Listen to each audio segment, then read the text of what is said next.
할렐루야. 아멘. 오늘은 누가복음 24장 13절로 35절의 말씀 가지고 부활하신 예수님을 만나라, 이러한 제목으로 함께 은혜를 나누고자 합니다. 우리가 잘 알다시피 누가복음은 누가가 기록했습니다. 누가는 사도행전도 기록했습니다. 누가는 의사이기 때문에 아주 상세하게 섬세하게 기록하는 면을 볼 수 있습니다. 오늘 우리 본문을 보면은 우리 예수님께서 부활하셨던 오후 어느 날이 사건이 기록되어 있어요.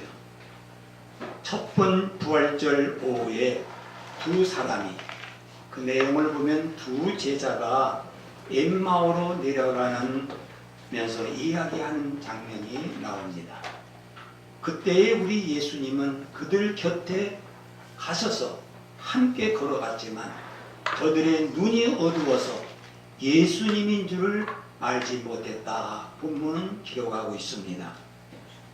우리 예수님께서는 저들이 주고받는 이야기가 무엇인가를 귀담아 들으면서 너희들이 주고받고 얘기하는 것이 무엇이냐, 이렇게 물었습니다. 그때 그 두 사람은, 두 제자는 머물러 섰어 이 광경을 누가가 상세하게 할 때 그들의 얼굴을 살펴봤다 그랬어요. 의사다운 면모가 있습니다. 그들의 얼굴빛이 슬픈 빛을 띠었다고 누가 의사는 기록하고 있습니다. 사람은 어느 때에 슬픈 빛을 띠고 있을까요? 저는 세 가지가 있을 때에 슬픔이 찾아온다고 보고 있어요. 하나는 꼭 알아야 할 때 모르면 학문적 슬픔이 옵니다. 어떤 수학 문제를 풀어야 되는데, 방정식을 풀어야 되는데, 미분 적분을 풀어야 되는데 그 방정식 방법을 모르면은 풀지를 못해서 마음에 답답함이 있고 슬픔이 옵니다.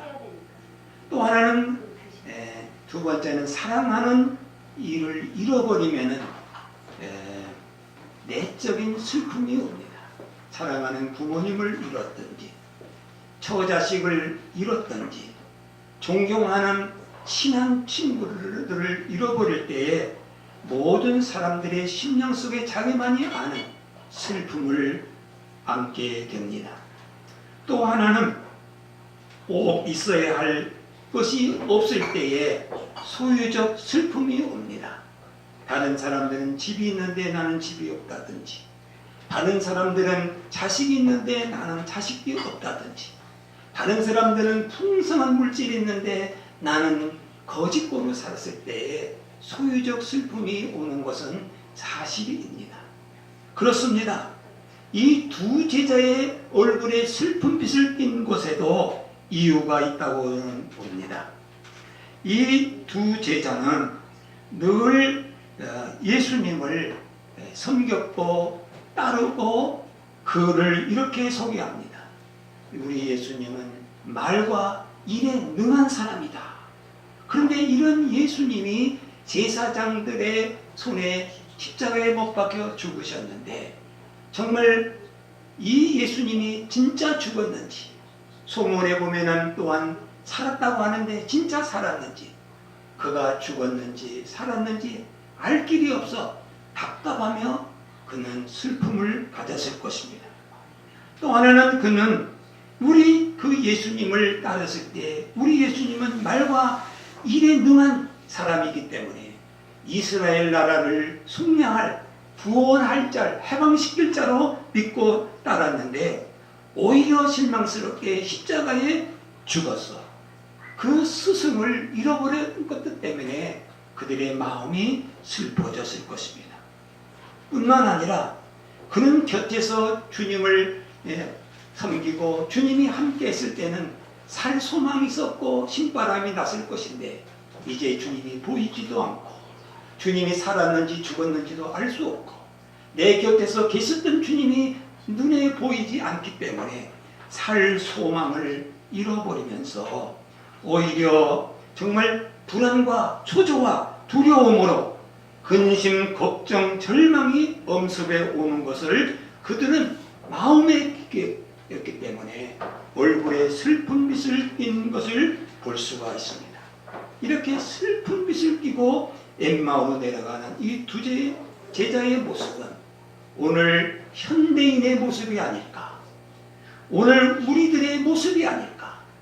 그리스도인이라고 하면서도 부활하신 예수님을 확실히 만나지 못하고 확신한 구원의 역사가 없을 때 우리의 심령 속에는 소망보다는 절망이, 우리의 얼굴에 빛보다는 슬픔의 빛이 띈다는 사실을 알게 됩니다. 그러면 어떻게 하면은 슬픈 얼굴이 환한 얼굴로, 기쁨이 넘치는 얼굴로 변할 수가 있을까요? 그것은 한마디로 말해서 부활하신 예수님을 만나면 슬픔의 얼굴에서 환희가 넘치는 기쁨이 있는 행복한 사람이 될 수 있습니다. 그것은 특별한 사람이 아니라 누구든지 부활하신 예수님을 만나면 슬픔은 사라지고 기쁨이 넘치는 행복한 사람이 됩니다. 크리스찬들이 부활신앙이 가져야 되는데, 이 세상에서 활기찬 신앙생활을 해야 되는데, 행복한 신앙생활을 해야 되는데 왜 우리가 그렇지 못하는 힘없는 자가 될까? 그것은 직접 인격 대 인격으로 예수님을 만나지 못하는 데서 오지 않을까? 분명히 저는 그렇게 생각합니다. 성도들이 지식적인 신앙생활, 또한 다른 어떤 사람들의 간증소리로만 가지고는 부활하신 예수님을 만날 수가 없습니다. 부활하신 예수님을 만나지 못한 사람들은 누구나 할 것 없이 이 제자들처럼 슬픈 빛을 띠고 절망 속에서 올라가는 것이 아니라 내려가는 신앙이 되며 신앙생활을 할 수밖에 없습니다. 보세요. 우리는 마가복음 16장 10절 11절에 보면은 이 막달라 마리아를 중심한 여러 여인들이 향품을 준비해서 새벽에 예수님이 누우셨던 무덤을 찾아갔다고 했습니다. 그 찾아갔을 때의 새벽이지만 거기에 한 청년과 같은, 다른 복음서에 보면 천사가 나타나서 이렇게 말씀합니다. 그가 살아셨고 여기 계시지 아니하니라. 보라, 그를 두었던 곳을 보라. 이렇게 하면서 확인해 보라고 말합니다. 그래서 그들은 두려움과 놀라움 속에서 달려가서 확인해 보았습니다. 과연 빈 무덤이었고 세마포가 놓여 있었습니다. 수건이 개켜 있는 것을 보았습니다. 이 새벽에 정말 찾아간 이 여인들이 이 사실을 알고 달려가서 예수님의 무덤이 빈 무덤이다, 예수님이 살았다, 이런 말을 어떻게 했느냐? 우리 마가복음 16장 10절에 이렇게 기록합니다. 예수와 함께하던 사람들이 슬퍼하며 울고 있는 중에 알려주었다고 그랬습니다. 그래서 예수님이 살았어, 내가 빈 무덤을 봤어, 아니 내게 그 부활하신 예수님이 나타나 보이셨다, 이렇게 간증과 확신을 갖고 슬픔 중에 있는 자들에게 말씀했는데, 그 16장 11절에는 이런 말을 합니다. 이 말을 듣고도 믿지 아니하니라. 여러분, 이 말을 우리는 명심해야 됩니다. 다른 이가 가르쳐주고 간증한다고 해서 내가 이 부활의 주님을 만나거나 확신이 있게 되는 것이 아니라는 사실입니다. 우리 요한복음 20장 그 6절로 8절에 보면은 이 여인들의 말을 듣고 시몬 베드로는 따라와서 다시 한번 무덤에 달려가서 확인을 합니다. 그때 세마포가 있었고 머리에 쌌던 수건은 세마포와 함께 놓이지 않고 딴 곳에 쌌던 것을 보게 됩니다. 그때 비로소 무덤에 먼저 갔던 그 다른 제자들도 따라가 보고 말했습니다. 그랬을 때 그들은 보고 믿더라 그랬어요. 근데 성경에는 그걸 믿음, 부활의 주님을 믿었다는 말이 아닌 것을 그 요한복음 20장 9절에서 이렇게 말합니다. 가로를 치고서 그들은 성경에 그가 죽은 자 가운데서 다시 살아나야 하리라 하신 말씀을 아직 알지 못하더라. 이렇게 기록하고 있습니다. 부활의 현장을 보았습니다. 은혜가 넘치는 놀라운 역사가 있습니다. 그렇다고 해서 부활신앙이 생기는 것이 아닌 것을 우리는 이들을 보아서 압니다. 성경이 말하는 것에 접근을 하지 못하는 지경이기 때문에 그들 속에는 근심이 있었고 그런 것을 보고 그런 소리를 들었지만 주님을 따르는 것이 아니라 그들의 옛 직장으로 어부들은 고기 잡으러 갔고 다른 엠마오 이 두 제자는 엠마오로 내려가는 그러한 역사가 일어났어요. 우리 신앙생활을 감성적으로 생각하는 사람들이 있어요. 착하게 살면 된다. 그것도 우리가 위험한 잘못된 신앙이에요. 이 보세요. 착한 심성을 가진 것, 나쁜 심성보다는 훨씬 좋지요. 이 막달라 마리아와 야고보의 어머니 마리아와 살로메 같은 이런 분들은 비싼 향품을 준비해서 예수님의 시체에 바르기 위해서 해돋을 때에 그 무덤에 갔다고 합니다. 그러나 이들이 이런 향품을 가지고 한 것이 부활신앙이냐? 아니라는 사실이에요. 부활신앙은 향품을 준비해서는 안 되죠. 그들은 정말 살아계신 주님을 죽은 자 가운데서 찾아보려고 부활하신 주님을 생각하지 아니하고 오히려 죽으신 예수님의 시체에 썩지 않기 위해서 향품을 발라주기 위해서 정말 그 심성이 고운 심성을 갖고 찾아갔어요. 우리는 착하게 사는 것을 신앙이 좋다고 생각해서는 안 됩니다. 내가 무슨 착한 일을 한다고 해서 부활의 주님을 만나는 것도 아닙니다. 이런 행위는 우리는 독실한 신앙이니 또한 착하고 선한 행동이 있다고 해서 그도 이렇게 부활의 주님을 만나지 않았느냐 이렇게 생각하지만은 더욱이 이런 선행으로 주님을 만날 수가 없다는 사실입니다. 그러면 오늘 우리가 어떻게 하면 부활하신 예수님을 만날 수 있을까요? 분명히 우리 본문의 말씀을 우리가 본다든지 우리 이 사복음서를 보면은 이 부활하신 그 무덤에 나타난 천사들의 말을 먼저 들어볼 필요가 있습니다. 이 천사는 이렇게 말합니다. 어찌하여 살아있는 자를 죽은 자 가운데서 찾느냐? 여기 계시지 않고 살아나셨느니라. 갈릴리에 계실 때에 너희에게 어떻게 말씀하셨는지 기억하라. 중심은 여기서 올 필요가 없다. 살아생전에 있을 때 갈릴리에서 하신 말씀을 너희들이 기억하라 했어요. 그때 아마 이들은 살아생전에 말씀하신 그 말씀을 기억했는지도 모릅니다. 그때 인자가 죄인의 손에 넘겨서 십자가에 못 박히고 제3일에 다시 살아나야 하리라 하신 말씀을 이 제자들과 이 여인들이 생각을 하고 그들이 정말 갈릴리로 가서 갈릴리에서 비로소 예수님을 만난 것을 볼 수 있습니다. 거기 오늘 우리 본문 누가복음 24장 13절로 이 35절에 있는 말씀을 한번 봅시다. 이 엠마오로 가는 두 제자 곁에 지금 예수님이 계십니다. 같이 동행을 하십니다. 그러나 동행을 하지만 그들의 눈은 어두워서 예수님의 동행한 줄을 모르고 예수님에 관한 부활에 관한 말을 주고받는 것을 볼 수 있습니다.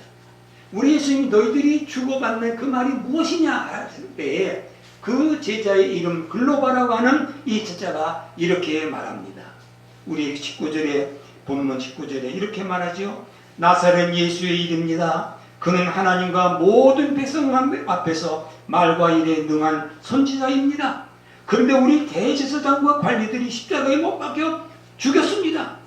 그런데 놀랍게도요, 지금 장사 지난 바 사흘째 되던 이날에 놀라운 것은 이 여인들이 그 무덤에 가서 보니 시체가 보이지 않았습니다.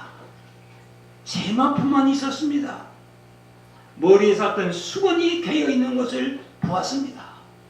많은 사람들이 이 부활의 까침에 이런 사건이 보았는데 오히려 당신은 예루살렘에 사시면서 그것을 알지 못합니까? 이렇게 얘기해요. 우리 지나가는 제독의 말 말하면 공자 앞에 문자를 쓰는 거예요. 부활하신 예수님 앞에 부활의 사건을 지금 얘기하면서 오히려 핀잔비슷하게 당신이 예루살렘에 있으면서도 오늘 새벽에 일어났던 엄청난 사건이 지금 온 동네에 호시에 풍성한데 아직도 모르고 우리한테 그걸 말합니까? 그랬어요. 그때에 우리 예수님께서 뭐라고 얘기했을까요? 나 같으면요, 우리 같으면 책망을 했을 거예요. 아니, 내가 누군지를 몰라? 멍청들아. 나는 네가 말하는 부활한 예수다. 오리지널 내가 예수야. 이렇게 쉽게 얘기를 했을 것 같아요. 그런데 나는 이 본문에서 예수님은 그런 말을 하시지 않았어요. 우리는 여기서 정말 신앙생활, 부활의 주님을 만나는 그 지름길이 확실한 것이 무엇인가를 우리 그리스도인들은 깨달아야 돼요. 그때 우리 예수님은 내가 예수다, 내가 부활하신 예수다, 이렇게 제자에게, 이 두 사람에게 얘기한 것이 아니라 오늘 24장 25절에 이렇게 말씀합니다. 미련하고 선지자들의 말한 모든 것을 마음에 더디 믿는 자들이요 하시고, 그리스도가 이런 고난을 받고 자기의 영광에 들어가야 할 것이 아니냐 하시면서 중심으로 그때 하시는 27절에 보면, 이에 모세와 모든 선지자의 글로 시작하여 모든 성경에 쓴 바 자기에 관한 것을 자세히 설명하시니라. 그렇게 했습니다. 성경을 가르쳐 주신 거예요. 이 모세와 선지자의 모든 것, 구약 성경이겠죠. 여기에 분명히 모든 성경에 쓴 바는 자기에 관한 것, 성경의 중심은 예수님에 관한 것이라는 것을 말씀하고 있습니다. 이 진리의 말씀을 들을 때 이들은 강권에서 같이 있으면서 말씀을 듣기를 원했어요. 그래서 우리 예수님은 그들과 함께 음식을 잡수실 때에 떡을 가지시고 축사하셨습니다. 떼어 그들에게 줄 때에 그들의 눈이 밝아졌다. 이렇게 본문은 말씀합니다. 그 눈이 밝아지면서 예수님인 줄을 보게 알게 되었습니다. 그 순간에 우리 예수님, 부활하신 예수님은 그냥 사라지고 말았어요. 그렇습니다. 부활하신 예수님을 만나는 길은 단 하나, 하나님의 말씀 성경을 통해서 부활하신 예수님을 만날 수 있다는 사실입니다. 성경 외에는 없다는 사실이에요. 지식적인 그런 얘기가 아닙니다. 다른 사람들의 말한 그런 소문이 말이 아닙니다. 직접 오늘 우리의 손에 있는 성경을 통해서 부활하신 예수님을 만날 수 있어요. 우리 사도 바울은 이런 고린도전서 15장 3절에서 이렇게 말씀합니다. 내가 받은 것을 먼저 너에게 전하노니 이는 성경대로 그리스도께서 우리 죄를 위하여 죽으시고 장사 지난 바 되었다가 성경대로 사흘 만에 다시 살아나사 베드로에게 보이시고 후에 12 제자와 그 500의 성도들에게 보이셨고 맨 나중에 정말 자기에게 보이셨다. 이렇게 말씀하고 있습니다. 오늘 우리가 부활하신 주님을 만나는 것은 성경대로 죽으시고 성경대로 부활하신 이 성경 속에서 이 부활하신 주님을 만날 수 있다는 사실입니다. 성경을 떠나서 부활하신 예수님을 다른 데서 찾는 것은 어리석은 사람입니다. 우리 크리스천들은 성경을 벗어나서 우리가 부활하신 예수님을 만나려고 하는 그것은 살아있는 자를 죽은 자 가운데서 찾는 미련한 사람인 것입니다. 우리는 성경을 통해서 부활하신 주님을 만날 수 있어요. 성경을 통해서 우리가 주님을 만날 때 우리 성도들은 영원히 밝아집니다. 정말 에바다에 우리 복음성가 있는 것처럼 이 무던히 열리쳐지시면서 진리를 발견하게 되고 예수님이 내 생활 속에 있는 것을 발견하고 내가 해야 할 사명을 발견할 수가 있습니다. 성령을 통해서 만난 이 예수님만이 다시 오실 재림의 주님을 알면서 준비할 수가 있어요. 또 하나는 우리는 이 성경에서 부활하신 주님을 만날 때에 이 부활의 생명을 소유한 모든 이 사람들은 두려움에서 평안과 기쁨을 얻게 되는 것입니다.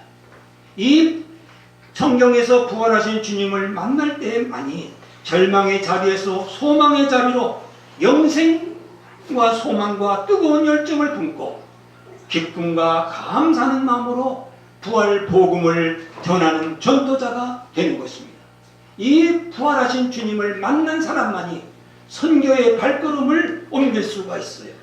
이 부활하신 주님을 만나 성경 속에 있을 때 참 성령의 충만함과 성령의 권능이 있어서 우리는 약하지만 강한 자로 쓰임받게 되고 우리의 가던 걸음들을 하던 일들을 돌이켜서 하나님이 원하시는 그 길로 가게 됩니다.